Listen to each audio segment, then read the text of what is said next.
House Oversight Committee. Ordinarily, we take a 5-minute break at the end of each hour of questioning, but if you need to take a longer break or a break before that, please let us know and we'll be happy to accommodate. Thank you. However, to the extent that there's a pending question, we would ask that you finish answering the question before we take the break. Do you understand? Yes, I do. Thank you. Do you have any questions before we begin? No, let's proceed. My clock reads 10:08, and the majority's time will begin now.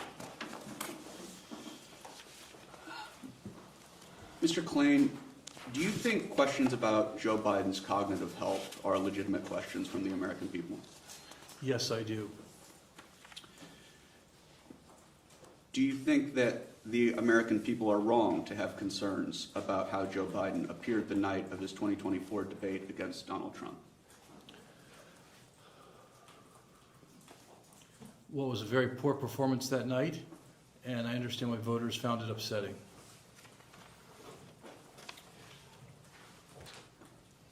Are you familiar with Ashley Williams, Mr. Klain? Yes, I am. Who is Ashley Williams? Ashley Williams was one of the assistants to the president who worked in the outer Oval Office and performed clerical duties in support of the president. And she would answer to Miss Annie Tomasini, is that correct? For most of her tenure there, yes. And Ms. Tomasini would report to you ultimately as chief of staff, correct? Ultimately, yes. Ashley Williams told this committee when we conducted a transcribed interview of her that, quote, "In my experience, President Biden was in command and fully executed his duties as President of the United States of America. Public speculation to the contrary, in my view, is inaccurate and ill-informed."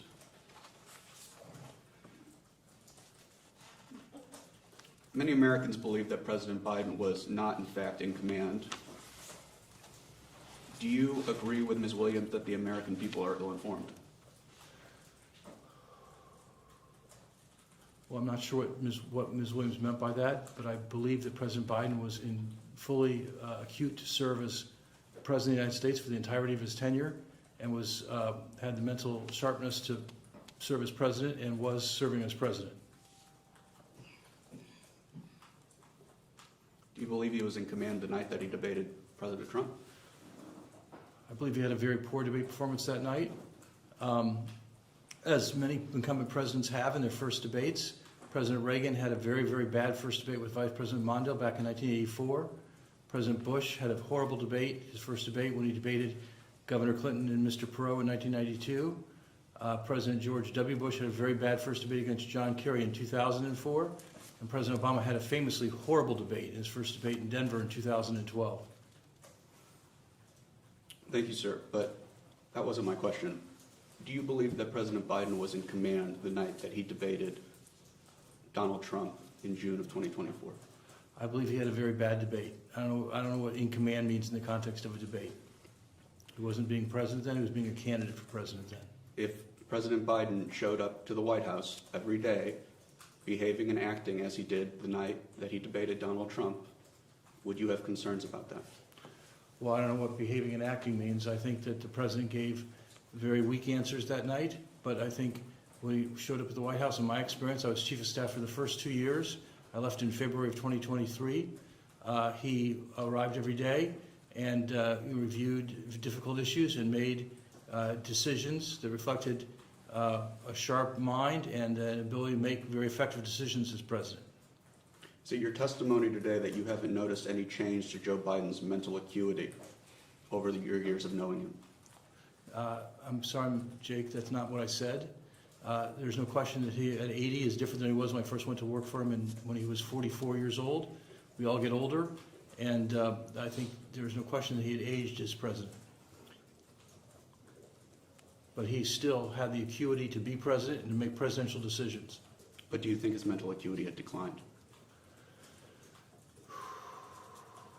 I think he was less energetic than he had been when he was younger, and a bit more forgetful, but he still had more than sufficient acuity to govern and to make the decisions that he made as President of the United States. Do you think President Biden should have run for re-election? Well, given that he withdrew from the race, obviously he should not. I don't think any candidate should start a campaign if they don't intend to finish the campaign, and that's true at all levels of politics, in my view. Do you think President Biden should have withdrawn from the race? No, I do not.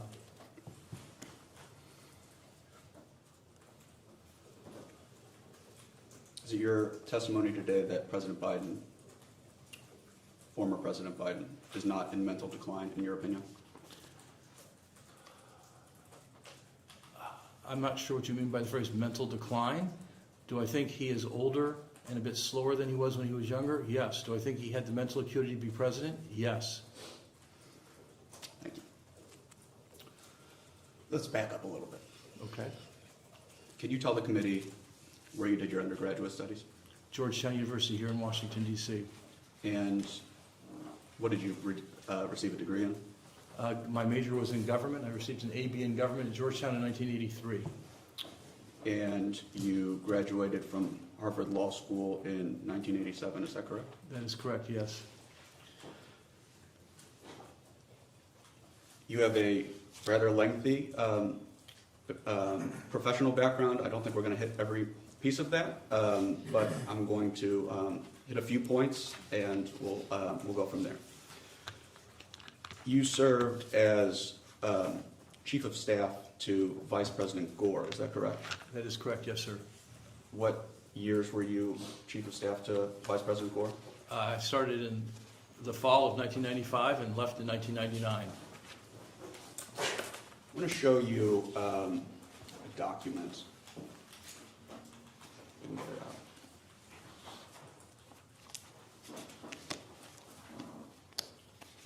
We'll mark it Exhibit 2.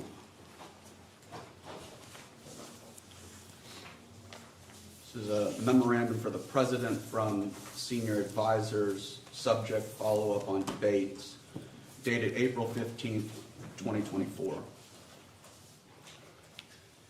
April 15th, 2024, you were not Chief of Staff, correct? No, I was not. Have you seen this memo before? Yes, I have. Where have you seen it? I helped prepare this memo. Can you describe in a little bit more detail what you mean by you helped prepare if you weren't actually in the White House at this time? Yes, well, I was providing advice to the President's reelection campaign, particularly around the question of debates, and I had urged the President to seek an early debate with Mr. Trump, and this memo, I think, encapsulated those recommendations and a method of proceeding on those debates. And obviously it reflects the fact that I believe the President was mentally sharp, because I would not have recommended that he debate President Trump in a voluntary debate earlier than any presidential debate in modern history if I didn't think he was going to do well in that debate. Before we actually turn to the substance